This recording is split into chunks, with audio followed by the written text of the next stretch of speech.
The air hung heavy with late September dust in Rome, Georgia, in 2025, the sun dipping low over a sprawling field where a makeshift stage stood framed by bales of hay and a sagging American flag.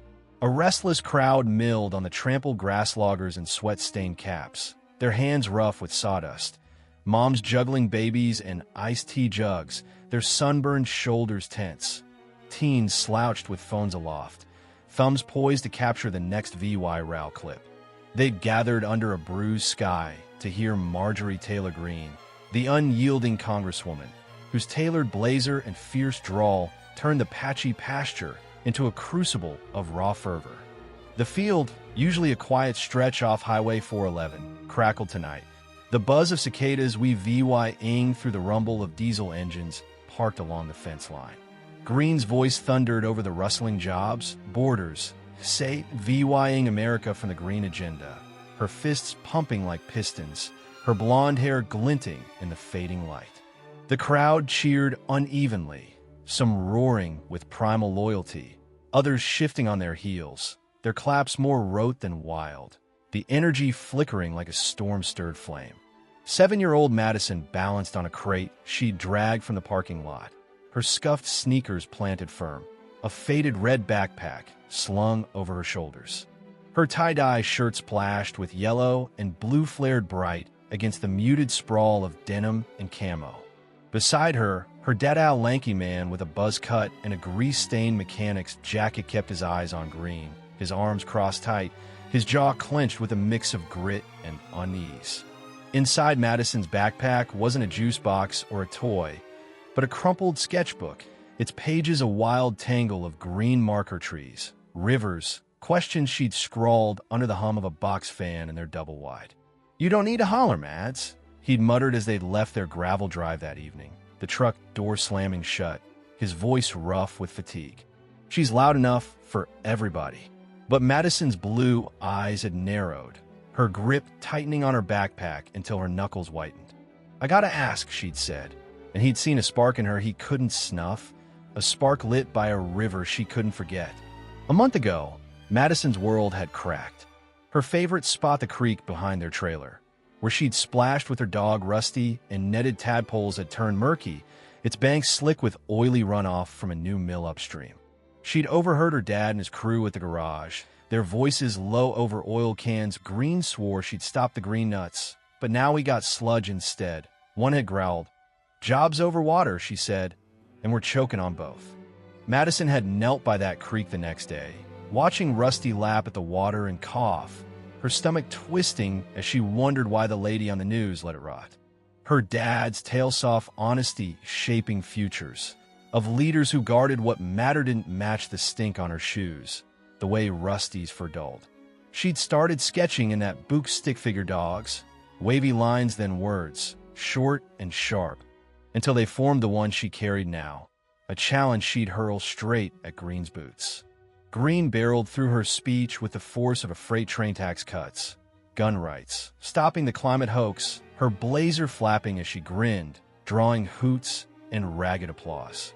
She spoke of protecting our livelihoods, of fighting eco-tyranny, her voice a relentless drum of defiance. Madison watched, her stillness uncanny amid the swaying crowd, her fingers tracing her backpack's worn strap, her eyes tracking Greene's every move, the way her boots stomped the stage, the way her grin stayed fixed, a shield Madison couldn't buy. The crowd stirred, some pumping fists with zeal, others slumping against hay bales with a weariness born of long shifts and broken trusts. A logger in the back spat into the dirt, grumbling about mill hours.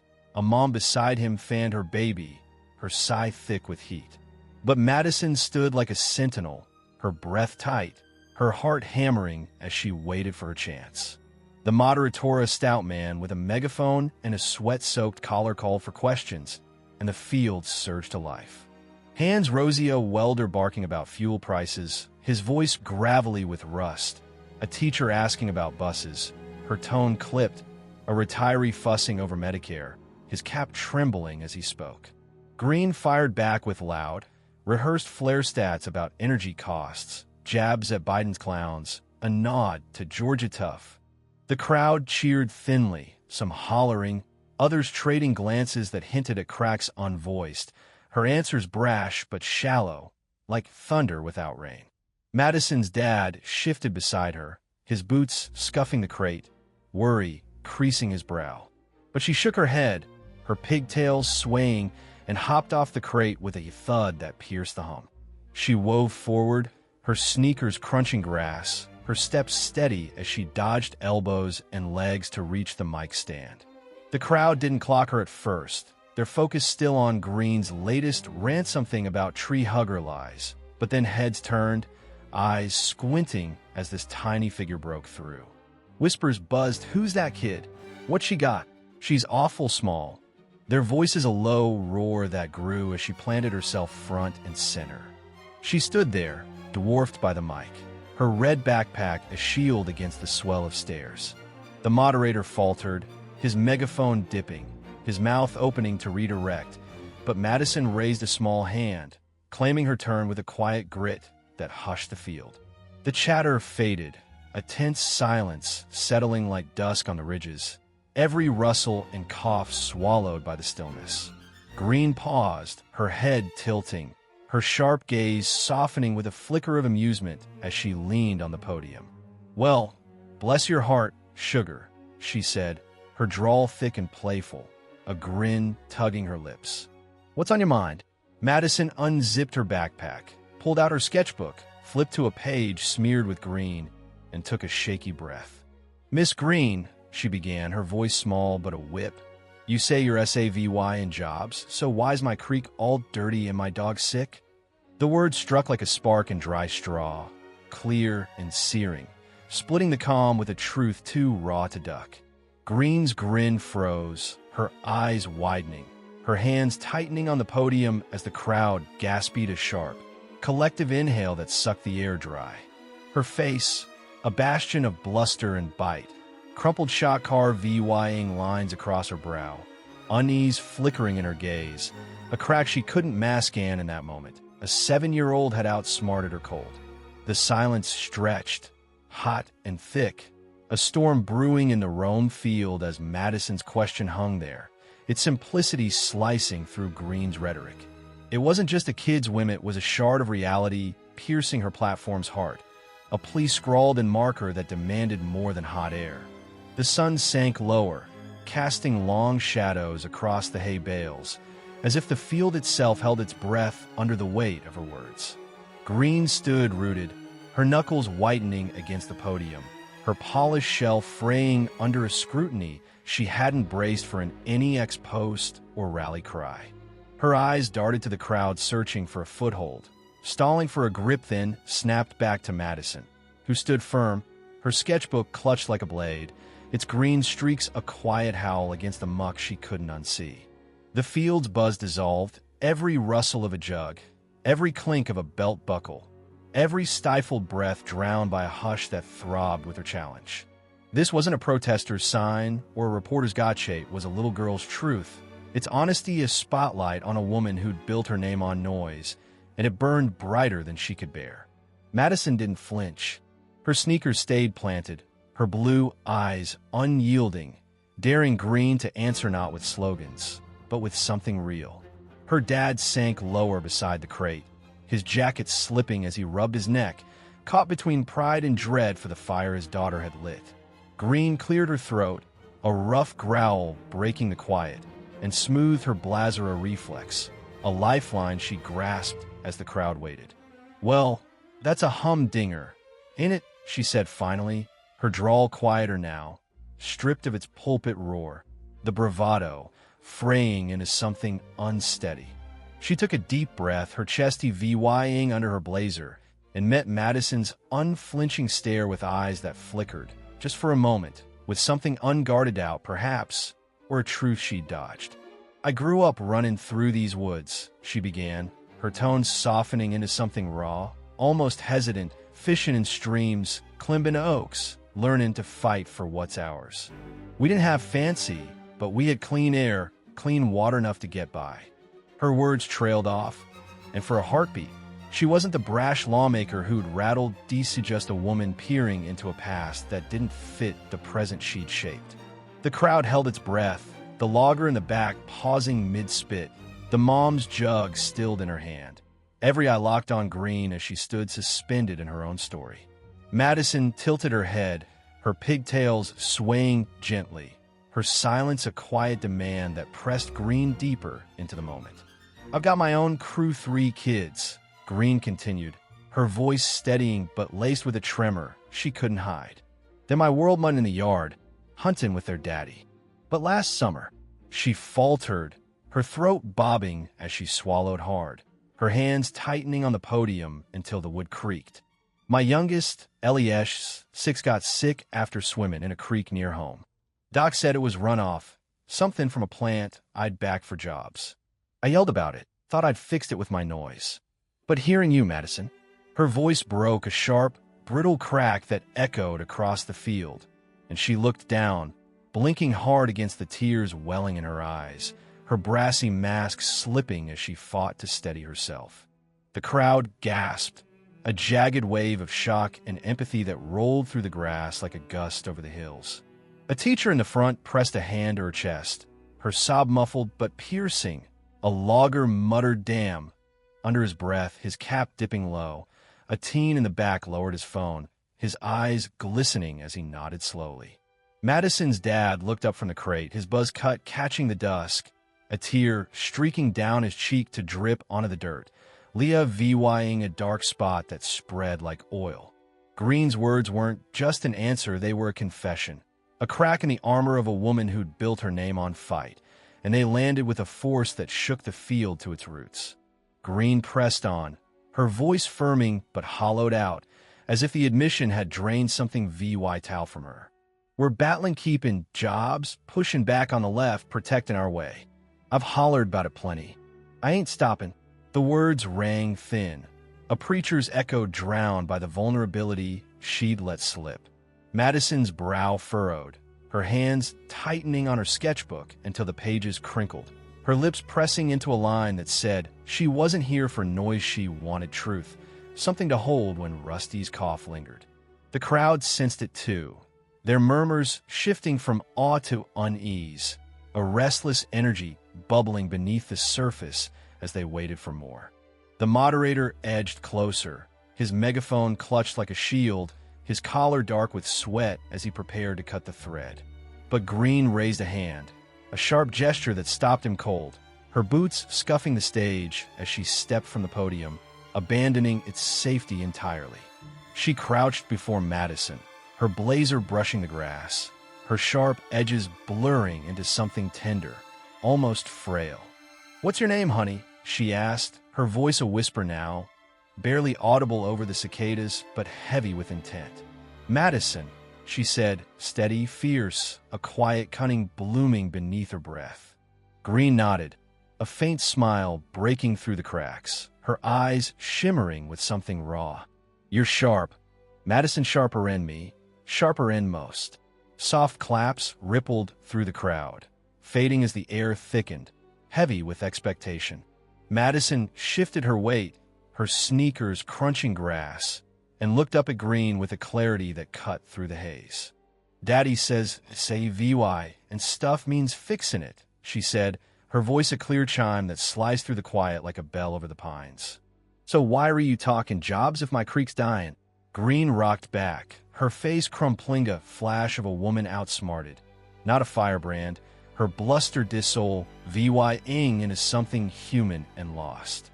The crowd caught its breath, a teacher's sob breaking free, a logger's fist clenching as he nodded, the weight of Madison's words pressing down on every soul in the field.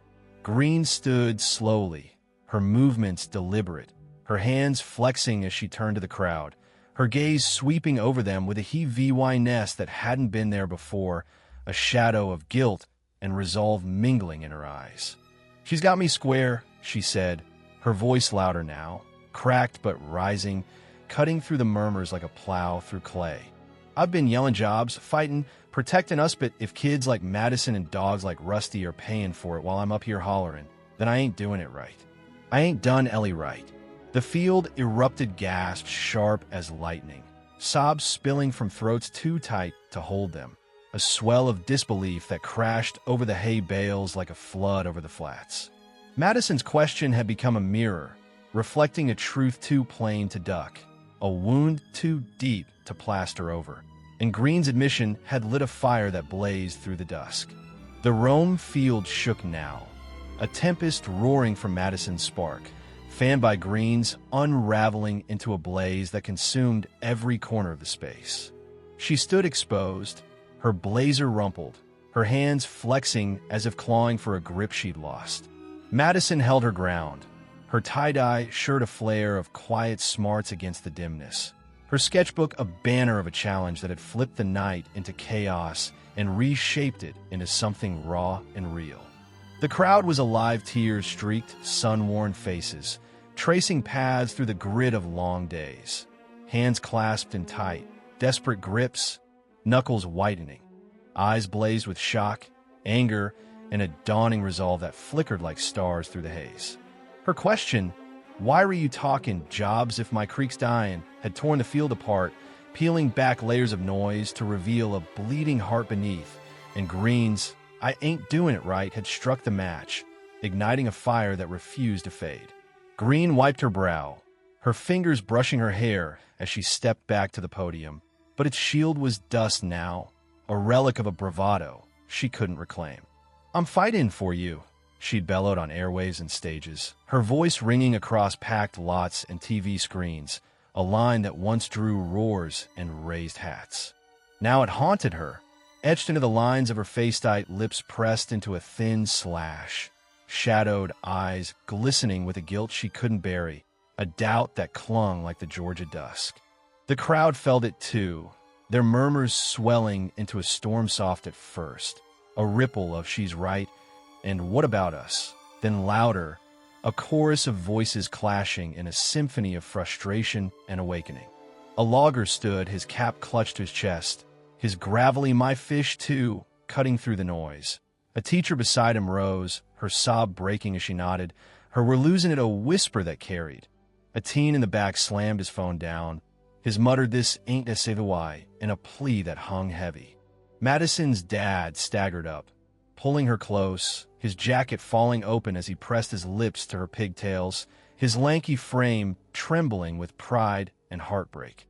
"You're my tough one, Mads," he choked out, his voice breaking as tears fell, dripping on her shirt to leave dark spots on the tie-dye. Madison nodded, patting his arm with a tenderness beyond her years, her blue eyes locked on Greene, glistening with a quiet steel that refused to bend. Greene crouched again, her boots brushing the grass, and reached out with a shaking hand. Madison took idony fingers curling into her trembling palm, a bond forged in the wreckage of a night neither had expected. "You're a brain, Madison," Greene said, her voice thick with awe, cracking under the weight. "Don't ever stop a skin, hear me?" Madison smiled, soft but real, a curve of her lips that lit her face like dawn over the ridges.